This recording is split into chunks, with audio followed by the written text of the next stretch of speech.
अगर कोई ये चाहता है कि वो अपनी ज़िंदगी में जन्नत का नज़ारा देखे तो वो आज़ाद कश्मीर ज़रूर जाए।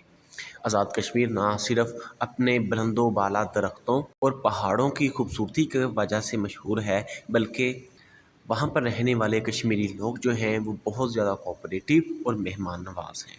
यानी ये अपनी खूबसूरती की वजह से तो मशहूर है ही, लेकिन अपने लोगों की मेहमान नवाज़ी और वहाँ पर जो लिटरेसी रेट है 91% उसकी वजह से भी मशहूर है। आज़ाद कश्मीर का जो कैपिटल है वो मुज़फ़्फ़राबाद है और वो इसका सबसे बड़ा शहर भी है। आज़ाद कश्मीर का टोटल एरिया जो है वो 13,297 किलोमीटर स्क्वायर है, जबकि 5,134 स्क्वायर मीटर है।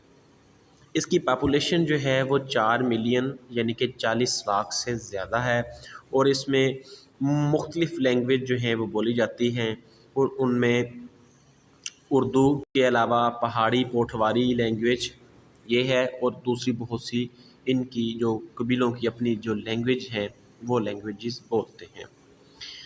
इसकी 3 डिवीज़न्स हैं, इसके 10 डिस्ट्रिक्ट्स हैं, इसके अलावा इसकी 33 तहसीलें हैं और 182 इसकी यूनियन काउंसिल्स हैं। एक चीज़ जो मैंने ऑब्ज़र्व की, यहाँ के लोग इंतहाई ज़्यादा कोऑपरेटिव और मेहमान नवाज़ हैं और अल्लाह ताला ने इस इलाके को बहुत ज़्यादा खूबसूरती से नवाजा है।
रावलाकोट जो है वो पूंछ डिस्ट्रिक्ट का हेडक्वार्टर है और ये इस्लामाबाद से 122 किलोमीटर के फासले पर है और यहाँ पर लोग पंजोसा लेक और तौली पीर की सैर के लिए आते हैं।